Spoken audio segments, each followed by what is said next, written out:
When I was newly single, after my 2-year relationship ended, I found myself back to living alone again.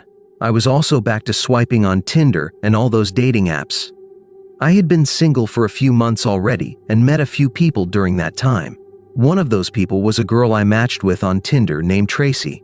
She gave me her Snapchat, but things quickly fizzled out, with her mostly just watching my stories and not really communicating.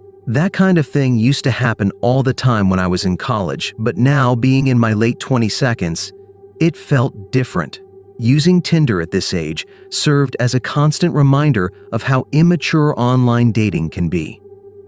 I live in a corner townhouse in a little community. If you're wondering, I work as an accountant. It's good money, but miserably boring. After my ex moved out, I thought I'd be ready for the privacy, peace, and quiet. But after the first month, the novelty wore off. Maybe I'm just more of a relationship person, or maybe I just need people around. Being alone was getting to me, which is why I was constantly swiping on dating apps and going on dates just to get out of the house. It was last December when I posted something Christmas related on my Snapchat story. Guess who commented on it? Tracy. I hadn't spoken to her in weeks, but she struck up a conversation about us doing something Christmas themed together. From there, we started chatting again. I suggested festive activities like ice skating or visiting the village to see the decorations, but she suggested we decorate my Christmas tree instead. I did have a fake tree, but it was up in the attic. I told her I hadn't set it up yet because it's kind of a 2-person job to get it down. She offered to help, so I figured, why not? We agreed that she'd come over around 9 p.m. It was already dark when we made the plan, probably around 7:30. Because I remember rushing to the liquor store to grab a couple of bottles of wine. When I got back, I vacuumed and swept the floors. After my breakup, the cleaning my ex used to do was left to me, and I realized how quickly a place could get messy.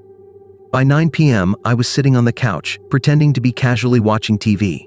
I'd already set everything up to look cozy and inviting. I waited for her message or the doorbell, sending her a follow-up text to let me know when she was on her way. For a while, I thought she was flaking. But finally, around 9:30, she messaged that she was outside. When Tracy walked in, I was shocked. She was taller than I'd expected, at least 6 feet tall, and I'm 5 feet 10 inches. I immediately noticed her strong perfume, but there was an underlying hint of body odor, which was a turnoff.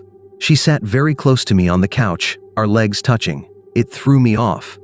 She seemed a bit older and rougher than I had imagined. Something about her social cues felt off. I offered her wine, and we clinked glasses. Almost immediately, she spilled a large drop of red wine on my light blue couch. I wanted to scream but composed myself, saying it was okay as I ran to grab a paper towel and sponge. Things felt tense after that, so I suggested we get the tree from the attic. I went up and began handing the tree pieces down to her, each one larger than the last. When we got to the largest piece, I realized I couldn't manage it down the ladder on my own, but she grabbed it with ease. Her size and strength surprised me again. We assembled the tree together with Christmas music playing. I poured us more wine, and as the evening went on, I loosened up. Next came the ornaments, which were stored in the crawl space. I told her to relax while I brought up the bins. As I worked, I started to feel woozy. I've never been a heavy drinker, but it didn't seem like I had consumed enough to feel this way. By the time I got the first bin upstairs, Tracy was gone. I searched the house, calling her name, but she was nowhere to be found. I checked Snapchat, but she hadn't opened my message. Eventually, I slumped onto the couch, confused and exhausted. I woke up hours later in darkness. My limbs felt heavy, and my head was foggy. As my phone screen lit up, I saw the silhouette of a tall figure standing in front of me. My heart raced. I whispered, "Tracy," but there was no response. I turned on my flashlight and saw that it was her. She was just standing there, staring at me. Then, without a word, she sprinted down the stairs. I heard a door slam. When I checked my house, the only things missing were all my pills, vitamins, supplements, and prescriptions. I realized she must have drugged my wine. I reported everything to the police, but with only her Snapchat username, there wasn't much they could do. Tracy, or whoever she really was, disappeared without a trace. Looking back, the signs were there. She masked body odor with perfume, behaved strangely, and likely had a serious drug problem. That image of her silhouette haunts me. I never decorated the tree that year.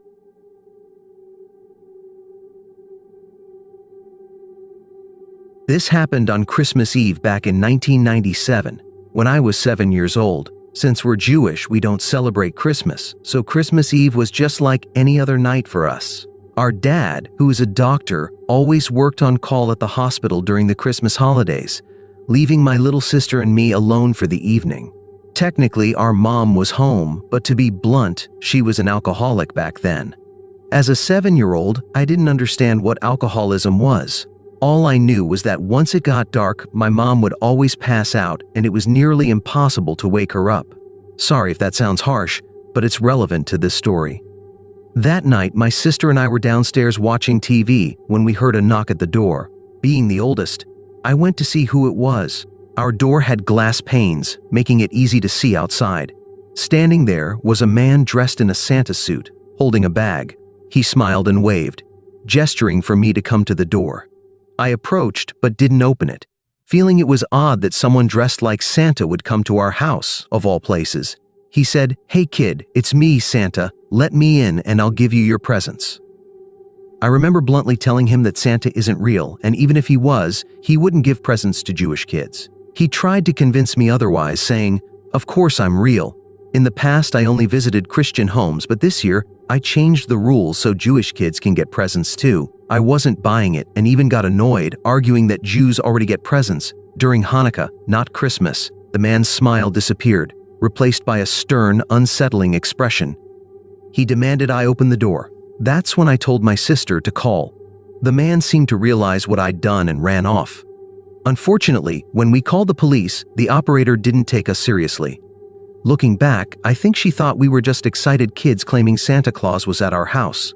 She told us the number was for emergencies only and disconnected. Now we were terrified. At ages 4 and 7, the only numbers we knew were our home phone, and our dad didn't have a cell phone, and we didn't know the hospital's number to reach him. With our mom completely unresponsive, we felt completely alone. Minutes later, the man returned, knocking again. This time, he said he knew the cops weren't coming and demanded we let him in or we'd be in big trouble. My sister, crying, ran upstairs to try waking our mom. Panicking, I came up with the only solution that made sense to my 7-year-old brain. I grabbed a bunch of candles from our menorah, lit them, and quickly blew them out under the smoke detector to create enough smoke to set off the alarm. Thankfully, it worked. As an adult, I realize how dangerous this was, and I'm incredibly lucky I didn't set the house on fire. But at the time, I believed the smoke alarm would automatically alert and send help. Sure enough, the fire department, located just 2 minutes away, arrived quickly. What happened next shocked me. Instead of fleeing, the man ran to the firefighters and told them he was our dad. He claimed he had dressed as Santa to surprise us for Christmas, but had locked himself out. He begged them to break down the door, saying there was a fire inside. To my horror, the firefighters seemed to believe him. As they prepared to break down the door, my sister and I started screaming and crying, insisting he wasn't our dad. We told them our real dad was at the hospital and that we didn't even celebrate Christmas. One firefighter stopped and asked, "You don't celebrate Christmas?"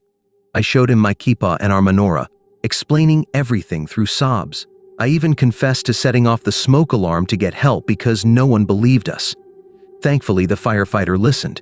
He confronted the man, asking why Santa would visit a Jewish home. The man stammered, unable to give a convincing answer. At that point, 2 firefighters wrestled him to the ground while another called the police. They also contacted the hospital to inform our dad of the situation. The police arrived and arrested the man. An officer stayed with us until our dad came home. He was furious at our mom for being passed out and essentially leaving us to fend for ourselves. But more than anything, he was grateful we were safe. Looking back, I genuinely believe being Jewish saved our lives. If we'd opened the door for Santa, that might have been our last Christmas. To this day, I'm thankful for our usual boring and quiet holiday traditions.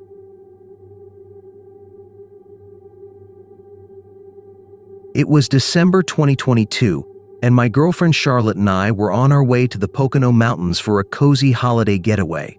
We had rented a charming Airbnb that looked like something out of a Christmas card, decked out with festive decorations, offering a serene view, a spacious property, and located just a short drive from a quaint little village. Adding to the festive vibe was the promise of a snowstorm that night. To beat the storm, we hit the road a little earlier, giving ourselves plenty of time to grab groceries and settle in. The drive from the city to the Poconos was about 4 hours, and we made good time. We stopped at a Family Dollar for snacks and supplies before heading straight to the property. The gravel road leading uphill to the house cut through a clearing in the trees, revealing a picture-perfect cabin surrounded by dense woods. The house had a large deck with a hot tub, a detail we'd both been looking forward to. Around the property were Christmas decorations, light-up reindeer, a cheerful snowman, and big decorative candy canes lining the walkway to the front deck. We made several trips to unload the car, bringing in everything we'd packed. The house was exactly what we'd hoped for: warm, welcoming, and festive. A Christmas tree stood in one corner, stockings hung from the walls, and the smell of wood filled the air, enhancing the cozy vibe. There was even a stack of logs next to a large fireplace in the living room. It felt like the perfect holiday retreat. The cabin had 3 bedrooms, though we only needed one. We placed our luggage in the main bedroom and stored extra stuff in one of the others. I did my usual routine of exploring the house, checking the fridge, testing the TV, and peeking out the windows. Upstairs was a loft with a pool table and some couches, while the basement was a dark, cold space that seemed more functional than inviting, clearly meant for laundry or storage. As we were settling in, there was a knock at the door. I opened it to find a man who looked to be in his late 40s, dressed in gray sweatpants and a tattered yellow-brown jacket. He smiled and greeted me warmly. "How are you folks doing?" he asked. I told him we were good and asked if he was the Airbnb host. He said his name was Tom and that he managed the property with his brother. Tom mentioned he lived just up the road and offered to help if we needed anything. I thanked him, but something about the interaction felt off, especially how he knew I was with my girlfriend when Charlotte hadn't come to the door.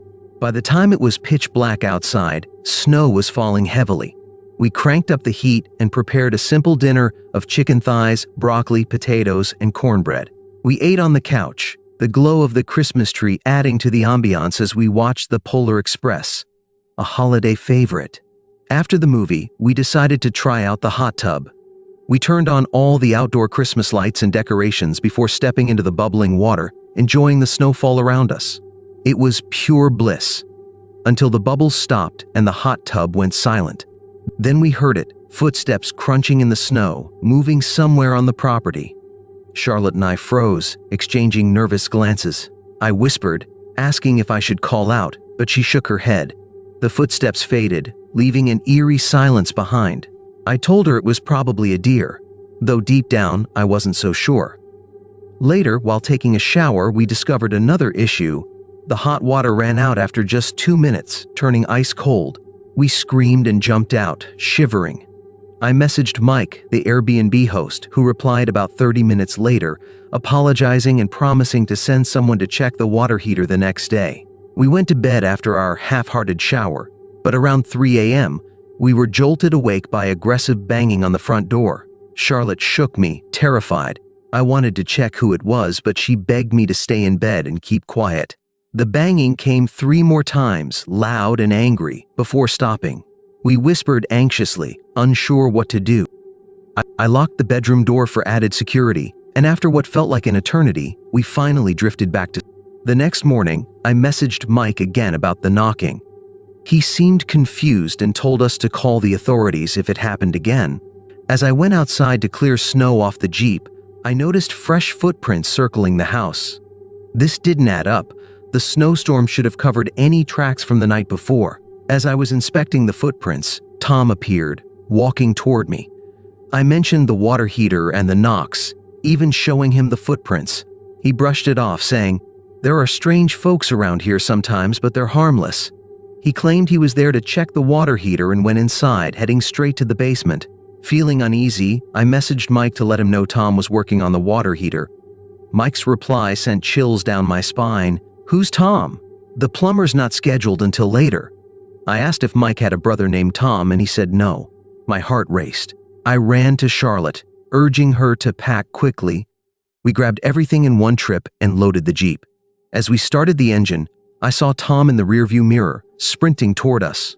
Without hesitation, I floored it, speeding away from the property. We called Mike from the road, telling him everything.